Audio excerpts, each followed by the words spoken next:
evil spirits, driveway fights, Trump supporters, dog bones, and why Sheree need her butt whooped for what she said about Ralph. I'm going to talk about all of that and more right after this.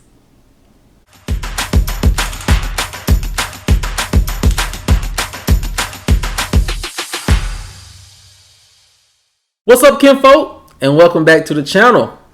If you're new here, do me a favor and subscribe. And if you already are subscribed, do me a favor and get notified, so you'll know whenever I upload new videos to the channel.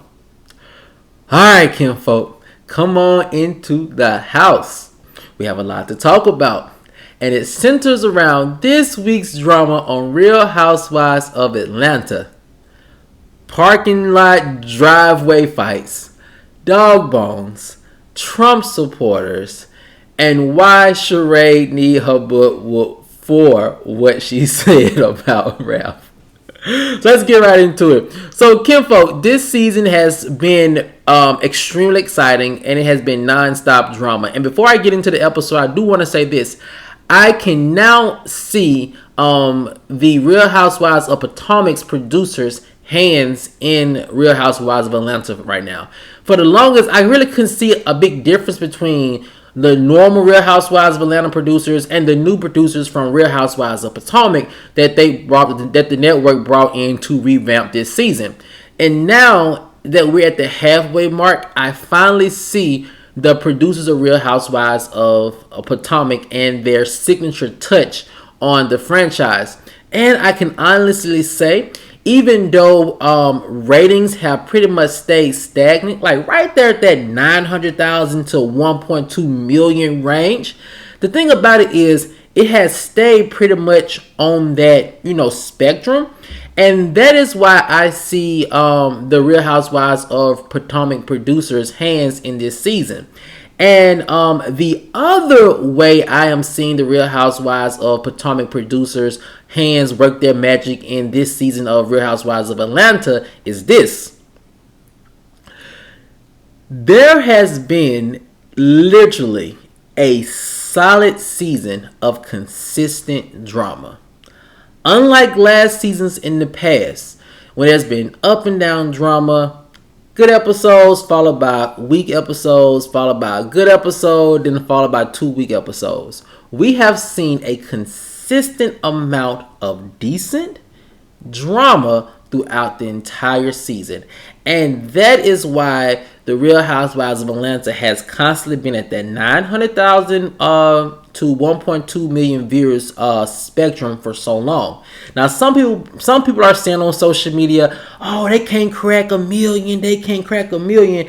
Well, they are cracking a million here and there. But one thing about it, they're always on that high end. And I think that they have to thank the producers of Real Housewives of Potomac, because they have this winning formula where they can take drama and condense it across multiple episodes to where it doesn't seem repetitive and it does seem pertinent to the issues that are going on. So kudos to Real Housewives of Potomac producers for coming in and really revamping the show. So now all they really need to do now is kind of like reconfigure like the castmates and like the different areas of drama. And once they get that configuration together, maybe towards the end of this season, if not this season, the next season, then you're going to start to see the ladies crack 1.2, 1.5, 2 million views all over again. So in that aspect, I do see the Real Housewives of Atlanta franchise on an upward motion. I mean, they are doing phenomenal from what my sources are saying. And as also my sources are saying, the network is extremely pleased with their performance. So now let's get into this episode, kinfolk.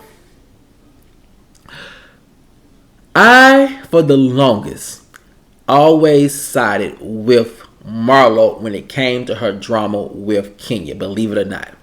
I always blamed Kenya for her and Marlo's relationship going south.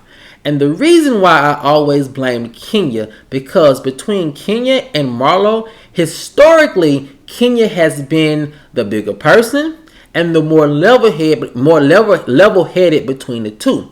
So I always thought, Kenya, you could just stop all this drama because you understand Marlo as a person. You understand her. You understand the drama. You're more level-headed and more mature than she is. And you can rise above this and not feed into that energy. Until this episode. And I finally understand why Kenya does not like Marlo, why she cannot get along with Marlo, and why it is so frustrating for her when people try to make her get along with Marlo. And it's this. Marlo is constantly gaslighting Kenya. And now I see why Kenya, and she said it this episode, which really hit home for me. She said Marlo treats her the same way that Mark was treating her. It's the gaslighting. It's the gaslighting. And Marlo does this, and it's starting to frustrate me as well. Marlo would say, I want peace.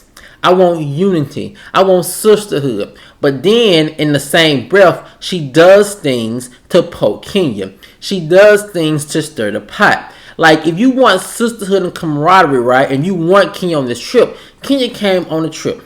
Okay, Kenya's here. Let's have fun.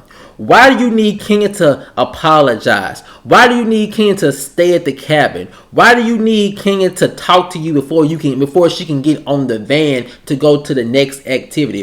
Why do you need Kenya groveling at your feet? Why are you trying to gaslight her and everyone else to thinking that she is the problem? And then they really hit home a second time for me. And this is about Marlo and why she frustrates me. Marlo has become frustrating not only to Kenya, but to me as well, and to all the other viewers out there. It's just simply doing too much. It is not necessary for her to constantly poke the bear when it comes to Kenya. They've had falling outs. They have come to a realization they are not going to be like these bosom buddies. And the fact that Marlo would not let it go, to me, it seems like she is just doing too much. Marlo and Kenya, which Marlo has to understand, they have a surface level relationship. Marlo needs to stop trying to make this sisterhood with Kenya work, because it's not.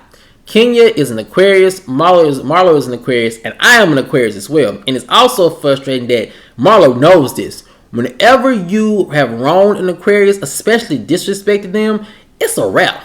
It's a wrap. Our memories are like elephants, bro. We can forget what you said, but we're not going to forget how you made us feel. Now, we could be cordial, we keep it nice and cool and calm, but that's all you're going to get from us. And the fact that Marlo knows that, and she's still trying to gaslight Kenya into making it seem like Kenya is the problem, when in actuality, it's Marlo. It is Marlo 100% Marlo. And then some people are saying that Marlo is just doing too much. She got a peach, and she's trying to secure her peach for the next season. But to me, I don't think that's the case, because if that was the case, she would be moving more strategically than what she is doing now. Some people saying Marlo is getting a bad edit, but my sources say this is who Marlo has always been. Marlo has always been this person to where she is about self. Other people say she's trying to replace the new Nene by making it all about her. And my sources are continuing saying that Marlo has always been that way. And for example, my sources told me this. You all know that Kandi and Todd had got Marlo her own reality show on Bravo. It was in development. They were going to do a test run, a pilot run, and the whole thing just went south because Marlo was making everything about her and gaslighting the entire crew, allegedly trying to make it seem like they were wrong at her, when in actuality she was just doing too much, like she's doing now. Marlo is doing extremely too much, and the gaslighting has to stop. And I think all the other ladies, because you can tell in the way they're looking at each other, Kandi, Manyetta, Drew, and even Sheree to a certain extent, everyone is like, Marlo, drop it. She's here. She not moving. Drop it. Why do you need for her to come beg? Why do you need Kenya to come beg you to be her friend in order for her to go and mine some gems? So with that being said, I will say this. I want to say Tisa Tells made mention of this, how Marlo is slowly becoming that dark cloud in the group. And whenever a person in the group becomes that dark cloud, they tend to get disowned by the rest of the castmates. Now, Kim, I'm gonna wrap this video up, but I definitely have to say that you know what? I'm just on the fence with Drew. I don't extremely like Drew. I don't extremely dislike her. I'm like in the middle with Drew. And when Drew brought that dog bone out, I was like, Drew working for this peach. She is working for this peach. But I have to say that in that whole scene when Drew threw the dog bone at Fatuma, when Sheree said, "Is that Ralph's?" I don't know if I can say the word on YouTube, but I'm gonna say, "Is that?" She said, "Is that Ralph's intimate item?" I said, "Sheree, Sheree." You do not have to disrespect that man like that on national television. And you need your butt whooped for that. My mouth dropped, bro. I was like, why the hell did Sheree disrespect that man on national TV like that? And also about Sheree's friend Fatuma. You know, she's trying extremely hard. I don't know if Fatuma is crazy or drunk. I definitely know she was drunk this episode because they showed some clips of her holding like a wine glass and a bottle of wine. And like Drew said, she's drunk. Her words was being slurred. I thought she was trying to make a moment, but nah, she came in very hot and drunk, to be perfectly honest with you. I can tell you right now, I don't think she's coming back next season. Nah, she's not coming back next season at all.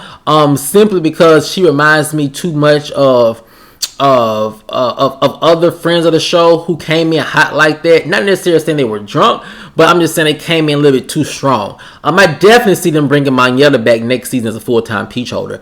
Who peach will she get? Honestly, right now, I'm not sure, but I do believe they will make her a 7 peach holder. If production feels like Sanya's done decent and they feel like Sheree held her on, I definitely see them bringing Monyetta back. It's just as the 7 peach holder. She fits in with the ladies seamlessly. I mean, it just seems like she should have had a peach this year, to be perfectly honest with you. But she did a really good job. Kinfolk, this has been a really good season. We're at the halfway mark now.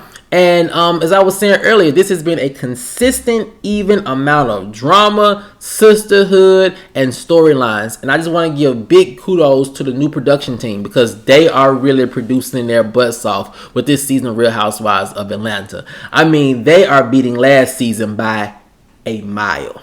But Kinfolk, I want to know what you guys think. How are you feeling this season of Real Housewives of Atlanta now that we're at the halfway mark? Do you think production is doing a good job? Do you think Marlo is doing too much, or do you think she has a point or some sort about her relationship with Kenya?